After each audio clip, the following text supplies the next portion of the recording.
The year is 2038, and George Almore is living the ultimate introvert dream or nightmare in a massive, secluded robotics lab deep in the Japanese wilderness. His only companions? Two robot prototypes, J1 and J2, who help him with his research. Of course, help is relative when one of them starts talking about dreams and existential sadness. J2 casually shares that she dreamt of driving a car and wakes up every time feeling inexplicably sad. Because why not add robot therapy to George's to-do list? Oh, and she also mentions someone wants to talk to George, a mysterious someone he apparently knows. Later, George has a chat with Jules, his wife, who, spoiler alert, isn't actually there. Jules' image flickers on a screen, looking serious and distant as she tells him she can't keep communicating with him. She signs off by wishing him happiness in his isolated little research bunker. The connection fades and George is left staring at the void. Probably not for the first time. In another scene, or maybe a memory, George and Jules are in a self-driving car. Jules, unusually cheerful, suggests they let the car take over. George refuses because nothing says trust issues like not wanting to use autopilot unless you built it yourself. Back in the present, George takes a call from his boss, Simone, who clearly thinks his work is garbage. As she critiques his horrifying prototypes J1 and J2, she reminds George that he hasn't delivered any major breakthroughs in the past 2 years. She gives him 3 more years to wrap up his research or else. Before hanging up, Simone orders him to back up his data and secure the facility as if she's expecting a disaster. Naturally, George and J2 bond over their shared disdain for Simone. George tells J2 to keep quiet about their experiments to avoid giving Simone more reasons to pull the plug on his work. J2 agrees and reassures J1 that she's not as awful as Simone claimed. George, meanwhile, dives back into his real passion, working on the next-gen prototype, J3. Unlike her predecessors, J3 actually looks human, or at least almost human. While George obsessively tinkers with her, an old video of Jules plays in the background because nothing says stable scientist like romantic nostalgia while you build a humanoid robot. Unbeknownst to him, J2 is quietly watching, her robotic curiosity piqued by George's new creation. Alright, let's break down this sci-fi drama filled with jealousy, existential AI crises, and ghostly echoes of the past, then give it the full sarcastic English treatment. A few days later, J3 starts stabilizing and George dives into a battery of tests. Taste tests with random flavors, memory games, and even an empathy test. J3, understandably confused, asks what all these experiments are supposed to accomplish. George, dodging the question like a pro, says they're just to help analyze her personality. Totally not suspicious at all, and during one session, J3 notices a scar on George's face. He brushes it off as an accident, conveniently skipping the details. The tests continue when George advises J3 to talk more to ease the tingling in her throat. Is robot laryngitis a thing? J3 shares that she often dreams but can't tell if they're real memories or just her imagination. Enter J1, George's first creation, who shuffles in to meet J3. Poor J1 doesn't have arms because George never finished her body, citing time constraints. When J3 asks if he'll ever complete J1, George basically shrugs and says, maybe someday. Priorities, am I right? Next, George gives J3 a crash course on robotic brains, showing her schematics. J1's brain, he explains, functions at the level of a 5 or 6-year-old, while J2's is more like a teenager's. J3, of course, represents his most advanced work yet. Unbeknownst to George, J2 is eavesdropping through the cameras, soaking up all this information and simmering with jealousy.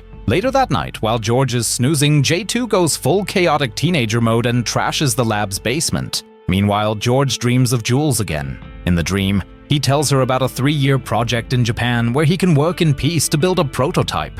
Jules congratulates him but grows tense when Japan comes up. Suddenly, the dream takes a dark turn, ending in a horrifying car crash. George wakes up in a panic to find one of the lab windows shattered and J3 missing. Convinced she's been kidnapped, he searches the entire facility and sends out drones to comb the surrounding forest. No luck. Then, as if summoned by his desperation, Jules appears in a surreal vision. They discuss the archive technology, essentially a digital afterlife, and Jules questions why he's trying to bring back the dead. George admits he just wants one last chance to say goodbye. Jules, horrified at the idea of being trapped in an archive, vanishes. Eventually, George finds J3 crammed into a storage drawer, scared and weak. She accuses him of being a monster. Ouch. Trying to calm her down, George shows her files detailing his work on the archive project. Turns out he managed to capture fragments of Jules's personality data when she died, but never enough to recreate her fully. J1 and J2 were early attempts, with J3 being the closest he's come to success. George assures J3 he has no intention of creating a J4. J3 reveals that J2 brought her to the storage room and told her some unsettling things, like how J3 is meant to replace George's wife, just as J3 replaced J2 in George's priorities. Devastated, George confronts J2, who admits she was jealous and just wanted to tell J3 the truth. Furious, George shuts J2 down without hesitation. Moments later, George receives a call from the archive company. They want to question him about Jules, clearly suspecting he's been using their technology to build robot clones of her. Things are about to get a lot more complicated. Alright, let's break down this emotional, high-concept sci-fi finale and give it a snarky yet bittersweet English remix. Days later, George decides to check in on J2 in her quarters. She's not doing great, her legs barely work, and she's not buying George's excuses. She accuses him of cannibalizing her parts for J3. George, doing his best gaslighting impression, insists he only used necessary technology. The truth? He absolutely raided her legs to upgrade J3, giving her a sleek, human-like appearance. Unsurprisingly, this optimization sends J2 spiraling into an existential crisis. Feeling useless and abandoned, J2 withdraws, wandering to a nearby water source. One rainy night, she loses her connection to the main system and effectively dies. George searches for her, but ultimately buries her remains with a small, somber memorial. Cue the guilt montage. Now consumed by grief, George throws himself into finishing J3. One evening, J3 experiences a surge of fragmented memories. Scenes of Jules' car accident, police discussing archive technology, and the revelation that Jules was pregnant. As if that wasn't enough, George's boss, Simone, piles on the pressure, informing him that Archive has found J2's remains and is accusing him of data theft. She threatens to shut him down unless he complies and powers everything off. J3, not one to take threats lightly, smashes George's monitor, ensuring Simone can't snoop any further.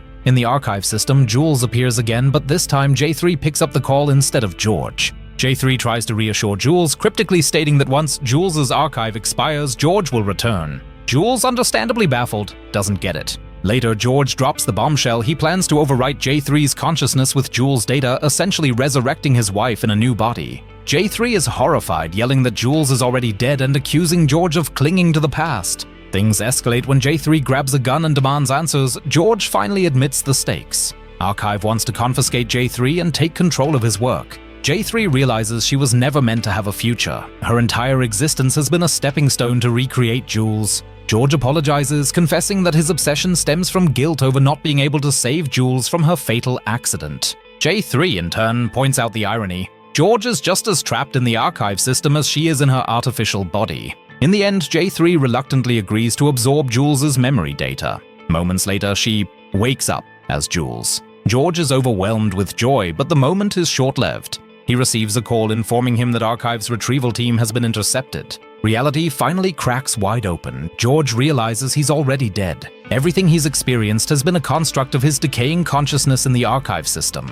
Jules reveals that George's archive is on the verge of collapse, making this their final goodbye. Deeply moved, George accepts the truth. Jules manages to summon their daughter into the simulation, giving George one last chance to say farewell. Overcome with emotion, George weeps as his digital existence fades to nothingness. On the other side of the archive monitor, Jules ends the call, takes her daughter's hand, and walks away. The film closes with a bittersweet atmosphere of acceptance and loss, a poignant reminder of the impermanence of life and memory.